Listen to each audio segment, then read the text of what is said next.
with that, I think we're going to kick things off. So I had the pleasure of riding over here with Debbie this morning. I'm really excited to have her here. She came in from New York. She is a Brandeis graduate, so we were talking about the transformation Boston. She was a little amazed what's going on here. But Debbie's a powerhouse in the world of data. So she is a television personality. She's co-host of the Discovery Channel's Outrageous Acts of Science. She's the chief data scientist at Metis. She's a physicist, an educator, and an entrepreneur. I don't know if you have room for any more titles on your card. But please help me welcome Debbie to Boston this morning. Thank you, Amy. Just a check of the sound. Can you guys hear me? Great. Well, it's an honor for me to be here. Thank you for inviting me, Catherine, and to see so many nice faces this early in the morning. So my background is in physics, and because of that, I became very passionate about the intersection of computing and data with the physical world. And that led me to work in the Internet of Things, which is now changing our world as we speak.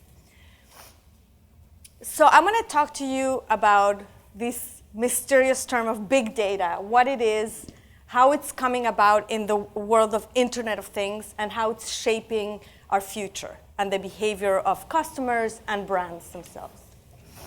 So there's about 7.5 billion people on Earth. This was last week. I bet this week it's grown quite a bit. But there's something bigger than people.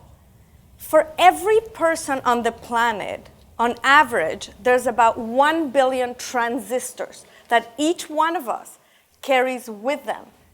As long as you have a smartphone, you have 1 billion transistors with you. And so that has consequences. We have already, we're in the beginning of the Internet of Things, and already there's 1 trillion connected devices. We have all these examples, and I'm sure some of you know. There's in buildings like this, there are sensors everywhere measuring light and temperature and the pace of people walking around the building to optimize the use of energy resources according to consumer behaviors. There's bikes, footballs, there are cows all over the world already being tagged by sensors so people can predict diseases and can act accordingly. There's trash being tagged so that people can affect policy depending on what happens to that trash on the path. So whenever instrumentation, that is a sensor, meets identity, and that piece of trash or that piece of equipment or that animal becomes a specific item for us, our world starts to shift. There's no more anonymity in the world. So this is a wonderful project. I'm glad I'm in Boston and I'm talking about it because it's local. It was actually created by an MIT team. And what they did is they said, let's go to one of our most invisible processes in life, which is trash. Nobody cares about what happens to trash after it's been deployed. So what they did it in New York, a small test, but then they went to Seattle, and they took these chips that were made in Germany, and they tagged pieces of trash, 3,000 pieces of trash, and this has a GPS system, and they just wanted to locate where the trash went, to see that invisible process become visible. And this is what they saw.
this experiment because, as you can see, after 3 days, the trash went just everywhere, randomly, as we probably all expected.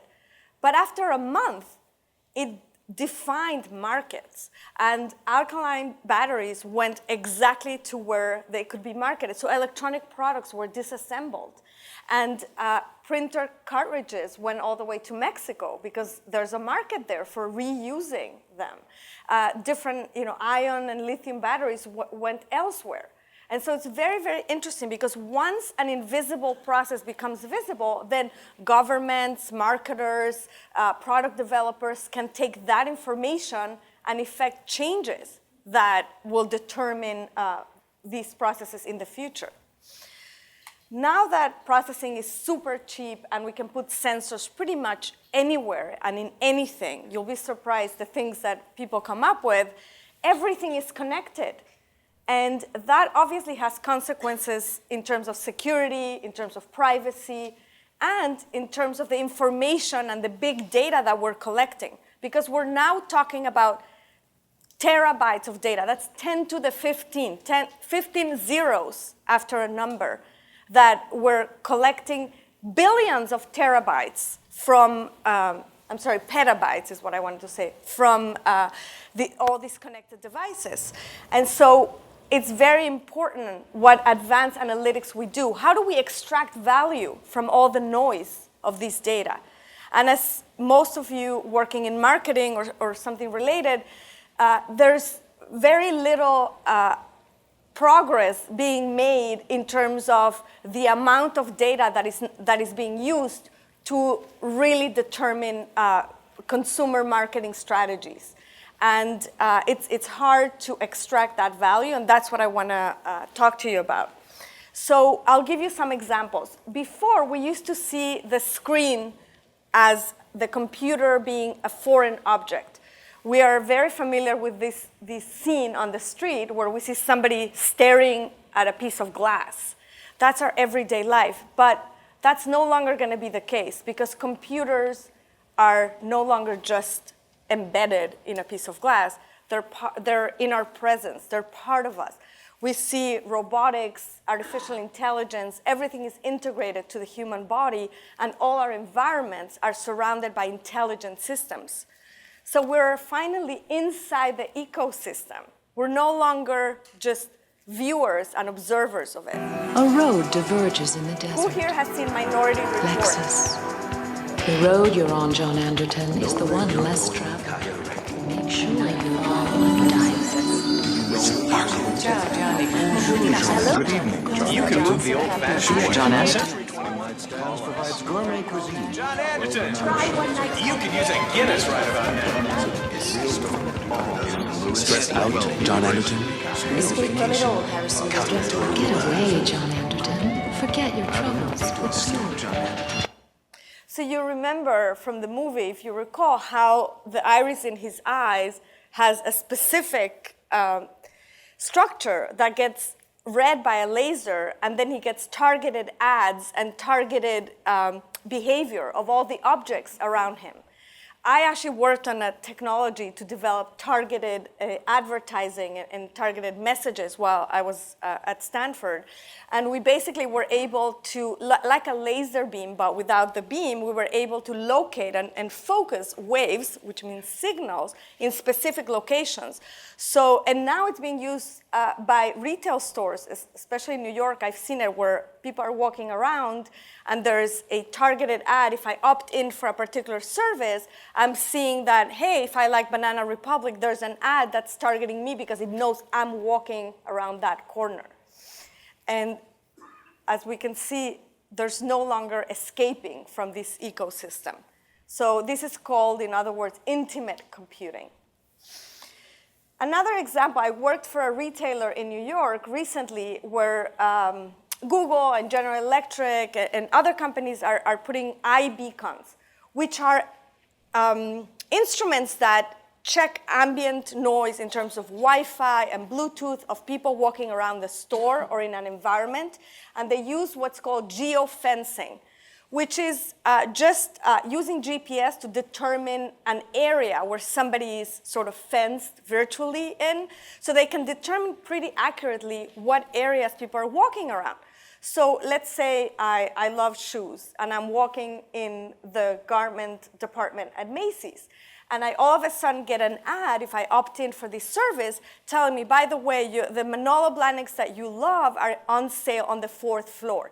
It knows who I am, it knows what kind of items I'm looking at, and it knows when I'm going to be most prompted and most ready for a sale, a coupon, or any other marketing strategy. We also did something really cool for them. They have mirrors in their stores, and when this was an all-female section, and when women went into the dressing room, we had some instrument, a computing software that was reading people's expressions. So they could determine your mood for the day. They correlated that. They sent that, by the way, to your closet. They correlated that to the weather and to the city where you lived, and effectively optimized the choosing of clothing and sent a message to the salesperson, who would then bring the appropriate clothes for you to try. So it only required you to make a grim face for them to know that that size was not appropriate, you didn't like the color, and only when you smiled would they bring more of like items. This is a friend of mine, Dave Matthews, who's an inventor, and he has a company called New Air. And what he does is he felt that we were all pretty tired of alerts and marketing messages that were not really targeted or timely, and that bothers a lot of people. So he wanted something that was really of value. So what he decided was to go into environments like a coffee shop or a store or a hospital, et cetera, and just take ambient noise from, again, Wi-Fi and Bluetooth devices that, your cell phones are constantly pinging the antennas, so you don't need to do anything or opt in for these kind of services. But then you would opt in for different products or brands, and you would be part of their campaign. So he did his first campaign for Unilever, who was very clever, and I'll show you what he did. Unilever owns the brand Magnum, these ice pops, and this is what Dave did. Proximity marketing is an area we're really interested in because we have over 3 million Magnum ice cream cabinets globally. So imagine every Magnum ice cream cabinet is able to talk directly to consumers via their mobile phone at the right time and the right place with relevant messages and offers. It will be a game changer for us in terms of engagement and driving sales. Yeah, so I'm Dave Matthews. I'm founder of a company called New Air. And we take all the ambient radio data that's around us, like Wi-Fi, Bluetooth, cellular, and we create useful interactions to people. And we do this through an application that runs either on your phone or maybe in devices inside your home or inside your office.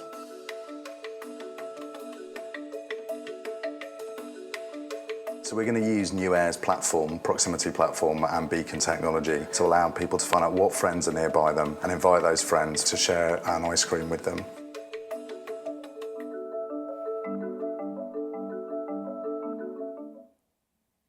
And the sales of Magnum after that experiment spiked because people really enjoyed sharing that Magnum moment.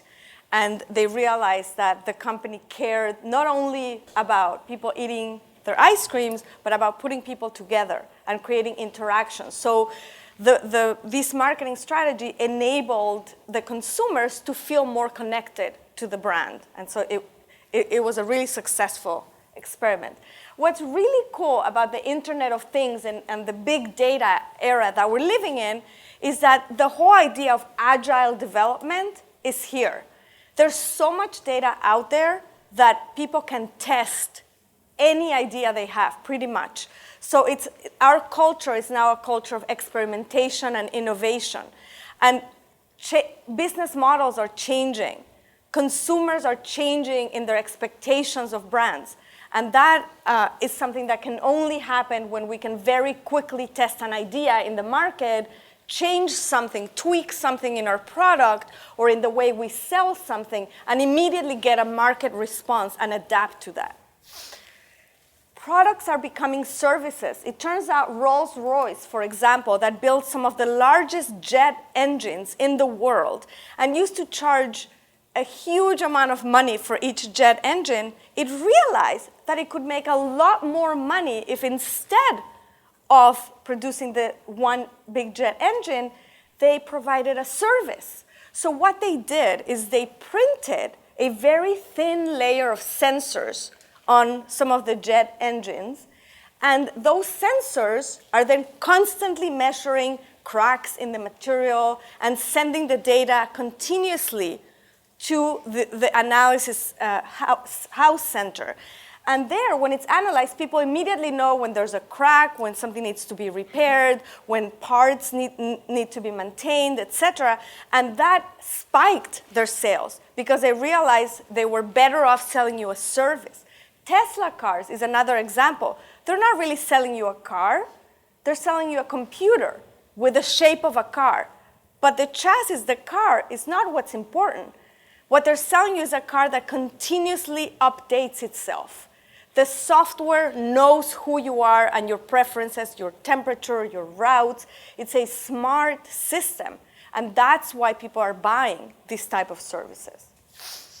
So obviously, we're all familiar now. We have smart buildings, smart chairs that adapt to our preferred positions, medical chips. We have drug delivery systems by a chip that we put in our skin, a patch that delivers medicine and the right amount of antibiotic given a disease that you may have that has been predicted, for example, by testing the water in the pipes of your home. And knowing that there's some bacteria there, it sends that information to your doctor and also sets the amount of antibacterial medicine that you need. We have smart energy, clouds, everything now is programmable, everything has information, is connected, and it gives us an idea of how the world at large behaves. You'd be surprised what a little math and good data science can do. So people talk about big data, but it's not so important in this case what the size of the data set is. There's so much noise in a lot of data sets that people like to mine and find solutions in very large data sets, but sometimes it's in the smaller data sets. Like I always tell people, don't forget that Gregor Mendel, the scientist who determined the laws of inheritance, and if we're going to have brown eyes or green eyes or whatnot, he used only 3 million observations. That's it, to determine those very important laws. Tycho Brahe, a physicist who used, I believe, 8 million observations along 20 years to determine the laws of planetary motion. So sometimes it's in those smaller data sets that true signal comes out. And I don't know about you, but I'm using this watch called Withings, and it connects to my bathroom scale, and I use it when I sleep. And it gives me a whole bunch of information about the quality of my sleep, how many steps I do per day, my weight, my BMI, my heart rate, etc. But as I said, this big data is still a question. I can't tell you how many times I have met people in corporations who are disappointed of the promises of big data because they hire people who may not be able to deliver exactly what the company wants. Or they may deliver very interesting information, but it's not actionable. And it's really important when you hire or when you do data science at your companies to determine what are good questions. What is really going to change my bottom line? What is going to affect a new direction, a new campaign? So how can we extract value from data?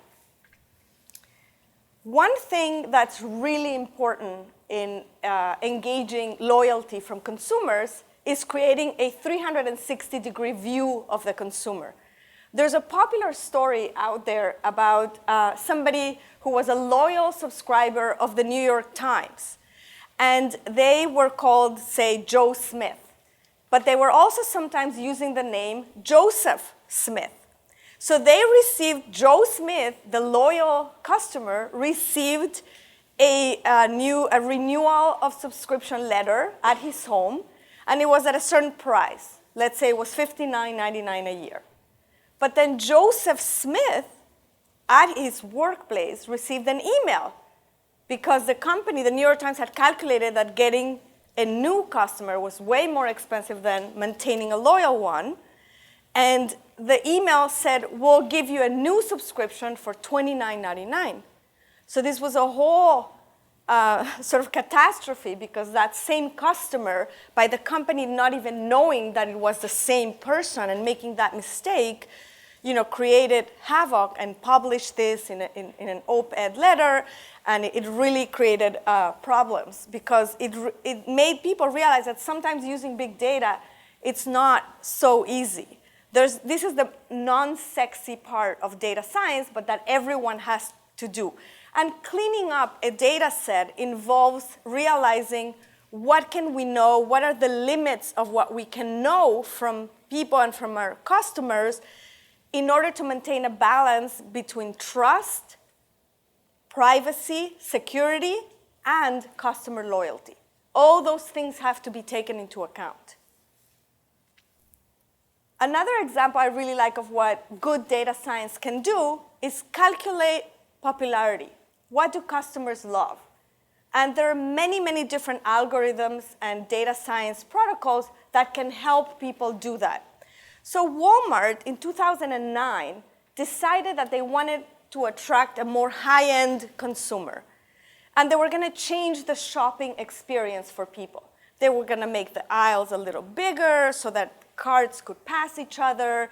And they actually cut 15% of their inventory and just simply removed it from their stores. The mistake was, by the way, for 7 quarters after that, until 2011, their sales dropped continuously. And they lost a lot of money. Why? Because they forgot the importance of correlations between items, of looking at the data, of letting the items and the behavior of products speak for themselves. So what people realize by doing data analysis is, for example, that if I'm a Poland Springs water drinker, that's a very common, readily available type of water, it's inexpensive, then I'm probably not going to mind changing, if they remove that item, I'm not going to mind taking the Walmart cheaper water because they're I'm almost indifferent to them. However, if I'm a very brand loyal customer and I really like my high-end water, like vitamin water or this Icelandic spring water, then I really, really care, to the point where the customers that were very brand loyal left the store entirely when their products were no longer available.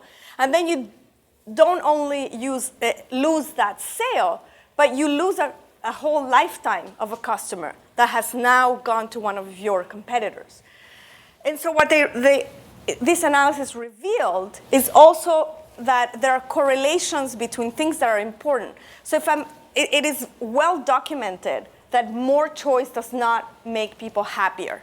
In fact, a journey to a store to create a peanut butter jelly sandwich can sometimes become a source of angst and a horrible odyssey because there's so much choice out there. And so what Walmart did is they simply ranked their jelly and their peanut butter and their items in terms of how many sales or price, I believe it was sales times price. And so what they did is they simply ranked them and they removed the lower ones, which means they removed the cheaper products and the stuff that was not bought as often. But what they didn't realize is that sometimes that cheap jelly was correlated with a more high-end peanut butter.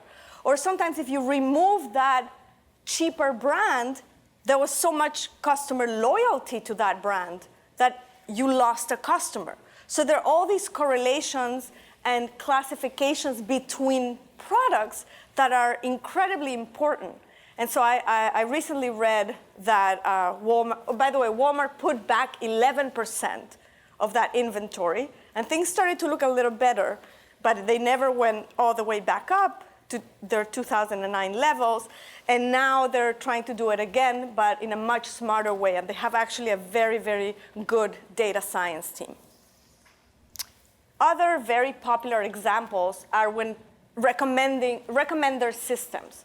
So we're all familiar with Pandora, Netflix, Facebook. So let me go a little bit through what they do. So Facebook, for example, use something called collaborative filtering. So what they do is they look at people similar to you. So I'm a physicist, I live in New York, I like to go out to dinner, and I like to frequent certain conferences, etc.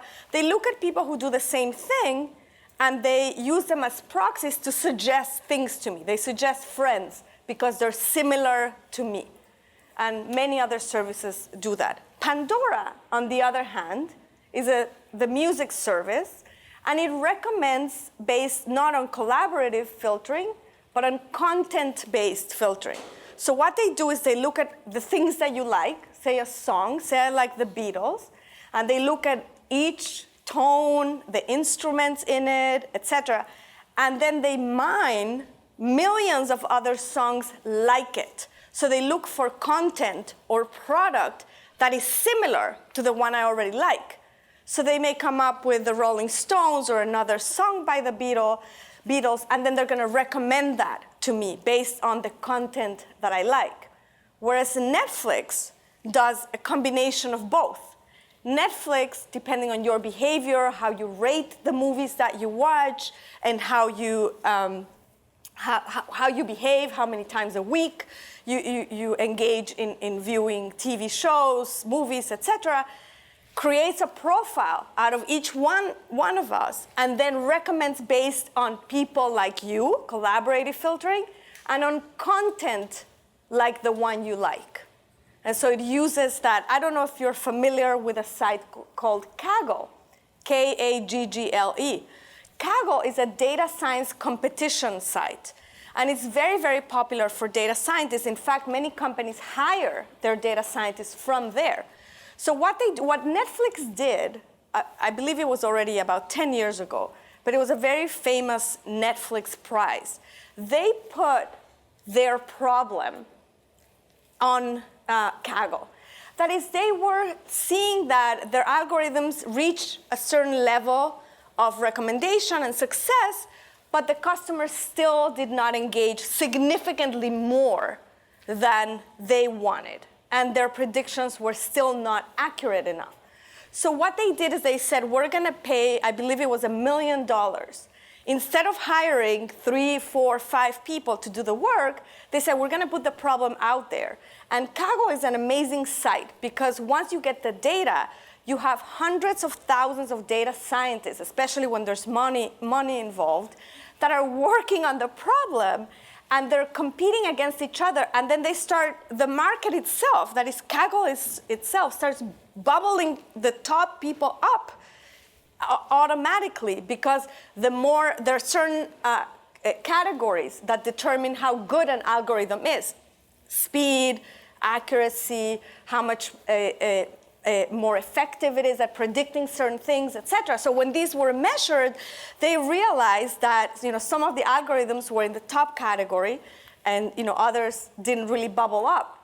And from there, they concluded that a combination, a hybrid model of all these things, a recommender system that takes from different parts of a consumer, their behavior and their people like them, etc., is what's best. In the end, the money was paid, but they never used the algorithm that won. So it was an interesting problem. Also, I found the UC Berkeley has an interesting project where they recommend jokes based on who you are. So now even humor is smart. So I guess because I'm a physicist, they came up with this joke for me. And I didn't even have to log in. It already picks from your search history and what you're doing. So it's pretty freaky, actually. This is, if you don't recognize the font, it's by the New York Times. So this is, we were hired to do a project for them. And what they did at the New York Times is, they're going through a difficult and challenging time because, as you know, they have to pay their incredible and qualified journalists, whereas the Huffington Post and other competitors, journalists are writing articles for free. And it turns out the data shows that the HuffPost articles are getting reshared on Facebook and Twitter and social media about 10 times more than a New York Times similar article. So this is quite a dire situation for the New York Times. So they wanted to do several things to predict what people are going to read. How do I engage loyalty? How do I get my customers to stay and read and reshare my articles more? So the project consisted in, for example, seeing the dimensions on which a person prefers certain topics. So this was a person we were looking at in terms of liking politics-related articles versus art-related articles. And the team looked for keywords in the articles. They looked for certain topics and themes and the sections in the newspaper and whatnot. And they realized that this person, who's the red X here, liked 60% more to read about art, home, life, etc., than to read about politics, American things, and government. So now that they know that and they have that in hand, they better put a lot of articles in front of that person that have to do with what they're interested in to engage them and keep them coming back. Imagine if they didn't have that information, they wouldn't be able to keep a lot of their customers coming back, and things did start to change. Another thing that's really important for the New York Times and other publishers is the survival of a customer. How to know when a customer is going to leave my publication, my product? When are they going to stop using it? So this is a very simple graph of what's called another data science trend that people do. It's called survival analysis or retention analysis. So this is just a blog. It's not for the New York Times. And these are the visitors coming to a blog. And there's just 5 people here, Jane, Bob, Frank, Lara, and Robert. And you can see in the trends their behavior. And all it is, it's measuring if they visited the blog or if they didn't visit. So if you see a trend where somebody comes one day, then they don't come the next day, but then they come back again, you know that's the trend that you should expect from that customer. But if you see somebody that comes quite frequently and all of a sudden there's nothing, then they call that churning, which is when the customers are expected to leave. And you calculate and you predict with great accuracy the time before a person starts churning to send them some sort of coupon or marketing campaign where you say, hey, what do you want to read more about? Here's a discount for my product. Here's an added insurance or whatever the person will react to, which is also analyzed through data. So there's so many things one can do with data. There's recommendation systems, there's survival analysis, there's classification of objects, there's optimizing predictive analytics, that is predicting what a customer or what a brand will do in the future. Another very important thing is A/B testing. Maybe you've heard the term around, which is with this agile technology and the agile way of data, the way it behaves, is you can put something out there very, very quickly. It used to be that big corporations would take forever, a year for a data science project to work and do the tests and so on. Now, in a matter of a few weeks, I can test that New York Times algorithm and see if it's getting me better readership, see if my churning rates are lowering. And so it's changing the business models. Again, products are becoming platforms, products are becoming services, and people need to now gain awareness of what that has as a consequence in terms of marketing, in terms of what consumers expect from their brands. This is a really nice example. At South by Southwest, this festival in Austin, Texas, Oreo, for example, decided that there's a new trend of customers co-creating the products. So now brands have to, instead of wanting to gain more control, they have to aim to lose some control in order to be successful. And that means that they want customers to be so engaged that they're now part of the creation and determining what is the top product they want to do. So this is an experiment they did at the festival. We have 12 different flavors, 4 different kind of configurations. So you can print like a half cookie, 50%, you can print a swirl, and we can do different variations of that. So in total, we have about 4,000 different combinations that can be algorithmically decided. So it's very difficult to say which one is everybody's favorite. The bottom line is Oreo is everybody's favorite in whatever flavor they taste. So one of the coolest things we've seen here at South by Southwest is the Oreo Trending Vending Lab. It takes trends from Twitter and then customizes those trends into a filling for the Oreo. So the one thing that we know is that the Oreo consumers love the various flavors that we have. But what we wanted to do was explore how can we actually pique the interest of new flavors for the consumers. And so what Trending Vending is it's a 3D printed Oreo cookie based on what's trending on Twitter. So in partnership with Twitter, we've created an algorithm which actually lets us decide what cream to place on the cookie based on what's trending in real time. So to take a trend like South by Southwest and decide what that trend should taste like so that you can actually eat the tweet. Reporting to the streets from South by Southwest in Austin. I love it.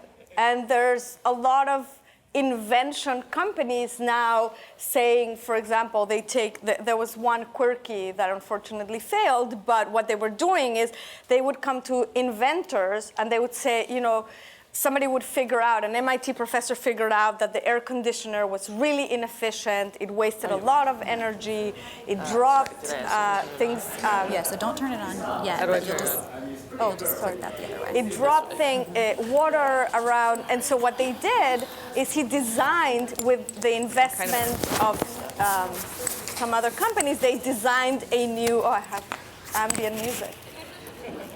See, the power of Internet of Things. So what they did is they created a new product where hundreds of other people were voting for the design, for the color, for the way it should behave, for what buttons it should have. So now we see customers creating the products themselves and being so engaged with brands that they want to 3D print parts for it and attach them. They want to create their own products at home and bring them to the brand and say, design something like this for me. So the more sort of laser-focused desires and wishes the customer has, the more a brand can gain from engaging those influencers, which is what a lot of people try to do, including the New York Times. Once they see somebody who reshares a lot or tends to be a top leader in a certain field, they'll approach that person. And all that information was gained with data analysis, and they'll ask them to be an ambassador for the brand.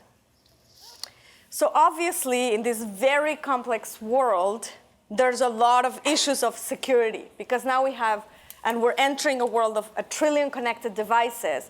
And so you can imagine when we all talk on our cell phones, depending on the carrier that we use, Verizon, T-Mobile, et cetera, there's a standard protocol in the US, for example, versus another protocol in Europe that allows all those carriers to communicate with each other. Meaning I'm able to make a phone call from my Verizon phone to a T-Mobile seamlessly without any issues. However, in the world of Internet of Things, that's not the case yet. There are committees after committees that are debating, and nobody has agreed on what the security and privacy protocols will be for the Internet of Things. The systems are open. And so there's a hypothetical story. There was a medical device that they inserted in a man's heart that controlled his heart, a heart, how do you say the pacemaker, thank you, sorry. So the pacemaker of this person, and it was an open system because none of the doctors ever realized that who would ever want to tamper with something like that. And in Homeland, that was in 2011, and in the famous show Homeland, they had a whole hypothetical story of a president, I don't know, whoever you watch it, who had a pacemaker, and somebody hacked into the system, it was very easily hackable, and then switched the rhythm of the pacemaker, and that person died. So there's a lot of concern that all these systems are open. If I want to damage a corporation, I can come here and change, hack into their system and do a lot of bad things to waste energy, etc., create havoc amongst customers on a given day. And so we're entering a time where especially people in marketing have to make very tough decisions about what to do in terms of that balance of security and trust with the consumer. So privacy, trust, and identity are now essential words and concepts in our ecosystem. And lastly, I want to say that we live in a very exciting era where we're reimagining products. We are all a world community engaging with co-creating different products, with engaging loyalty with different brands in different ways. We are creating new relationships with different companies and different departments within a company. The borders are blurring between product development, marketing, strategy, etc. And the most important thing is that architecture is destiny. And what I mean by that is that the way we architect our world now, the way we determine who owns the internet laws for privacy and security, who owns the IoT protocols, is going to determine the future that we live or our kids live in 20, 30, and 50 years down the line. And I'll end with Francis Bacon's world. Knowledge is power. Thank you very much.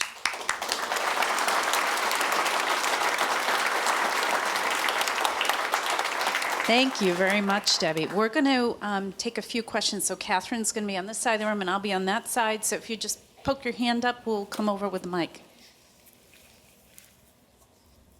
Okay. Hi, Deborah. On the example you gave of the geofencing in the shoe store, the shoe area of the store, was that with GPS or was that with like beacon type technology? With iBeacons. It's called the gimbal. Gimbal. Yes, yeah. I'm trying to think if it was General Electric or so. I'll get back to you, but it's called the gimbal, and there are iBeacons around the store. And when you have, I think it's with Bluetooth, and you just walk around the iBeacon, it knows you're there, and if you opt in for the service, it tells you any other advertisement related to your preferences. Thank you. I can also Google it, but yeah. I appreciate it. My pleasure. We've got one in the front. I got you. To your left. Hi. Sunanda from DataZoo. Follow up on that question. I'm always wondering how many people actually opt in for these kind of, how is the consumer market in terms of voluntarily giving information? Yeah. Is it ripe? Is it That's lukewarm? A great question. And if you read all the studies about millennials, privacy almost doesn't matter to the new generation.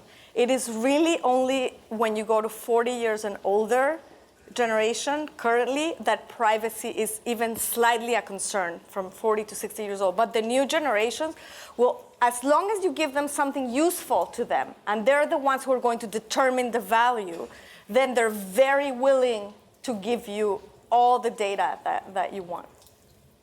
We have one right here. Hi, Amit from Sapient. My question is related with the new New York Times use case. So it's easy to get the first party or the second party data from the online behavior of the user. How can we get more data from the offline user? Like, I'm subscribed to New York Times, the hard copy. What do I read, what I don't read, and things like that. How we can get that data and enable those and continue to have that loyalty with the customers. Like, yeah. With more and more online channels are opening. Yep. So that's an excellent question and one that really borders on the issues with privacy. there are a lot of companies that were engaging in so-called hacking offline. So what they would do is they literally they would know customers' behavior arriving at an office space, just like this. And they would know your cars, and they would, with cameras and sometimes drones, would look at the parking lot of how many people drove from certain areas, especially in the Silicon Valley, because they wanted to know if companies had an announcement. So just from offline, knowing where they were driving to, they say, oh, Yahoo will have some earnings announcement currently. So there are cameras, there are sensors out there that people are putting. You also sign for a lot of services that are offline. You'll go to a lecturer, you go to a doctor and all that, and they'll hack. People are paying for credit card records, medical, obviously not the details of a medical record, but just the fact that you visited a certain hospital and whatnot will come out in your credit card statement. And people are paying very cheaply, by the way, $10,000 to $15,000 for a big chunk of credit card company data. And this is still legal. And so they're searching that and they're correlating it with your name and all the online information. There are many ways in which they're getting this data. Kind of crazy. How quickly do you think that will start to change? You know, because I put my consumer hat on, I go, ugh, you know.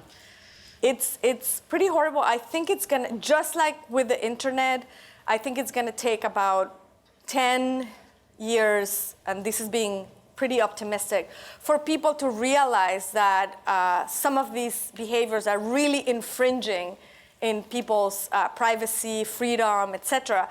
But, you know, with Edward Snowden and everything that happened in this country, with that, now there's a lot of power by some government associations to take a lot of data, and so the private sector is arguing if they're doing it and there's a lot of noise in the data, I can take it in aggregate. But I've given talks on the ethics of data, and I've taken courses about that, how to, you know, good data scientists always anonymize the data. They have certain experiments in different countries have put people at risk, because they'll hack the names of protesters or people, you know, working on a certain project that's anti-government, and things can be quite dire. So I agree with you. I would say it's going to take a while. Because we just don't know. We don't know, and a lot of people don't want to. If you go to, you know, China, etc., consumers are willing to give so much for having a much more efficient lifestyle. That if it works there and somebody brings it to this market, it starts working, and then, you know, it takes 10 years for, you know, all our government regulatory agencies like FDA or you know, the Internet Protocol Committee to really look and change these business models or strategies for the private sector. And Silicon Valley is a bit anti-government, so it's hard for them to take rules well. Any other questions out there? Okay, I think we've I'll answered be here them all. the whole day, Deborah's so if here. you have any other questions. Wonderful. Thank you so much.